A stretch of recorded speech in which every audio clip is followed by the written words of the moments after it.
Saya ni mungkin dulu pun adalah seorang suami yang ego. Sebab kita rasa kita ni pembawa rezeki dalam rumah tangga. Kita beli beras Kita beli beras. Memang dia yang masak beras tu. Okay.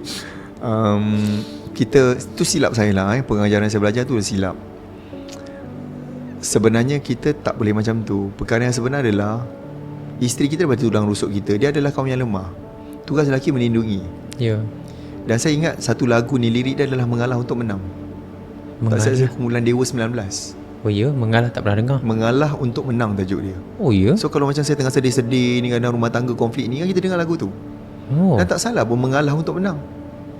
Suami ni kalau dia mengalah pada isteri dia, dia menang. Ui, ni satu statement yang mengalah untuk menang. Mengalah untuk menang. Even kalau kita dalam bisnes pun, kita nampak kita dengan kompetitor, biarlah kita nampak lemah, kita nampak macam kita kalah, tapi di belakang kita menang. Kita ada strategi. Mungkin saing buat satu, kita buat 10 strategi. Ya, benda ni mungkin orang boleh dia faham. tak nampak kita macam nak menang.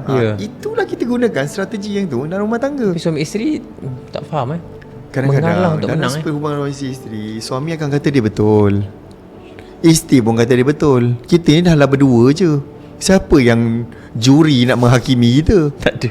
Dulu mungkin saya memang nak menang, saya akan cakap saya lah yang betul dengan isteri saya. Dia pun kata nak dia lah betul. Kita bertegur. Kadang 3 hari tak bertegur. Sehingga Rasulullah melarang benda tu. Tak boleh. Dan Islam 1 malam pun tak boleh. Ya, betul. Kan? Jadi why not kita mengalah je. Biarlah dia kata dia betul. So saya pernah tahu, saya buat macam, saya mula, ya Allah, susahnya nak buat ni, aku nak mengaku kalah ni.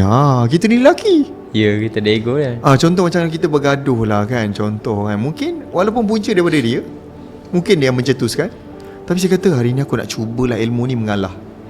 Yang sorry lah, silap abang yang silap. Ya.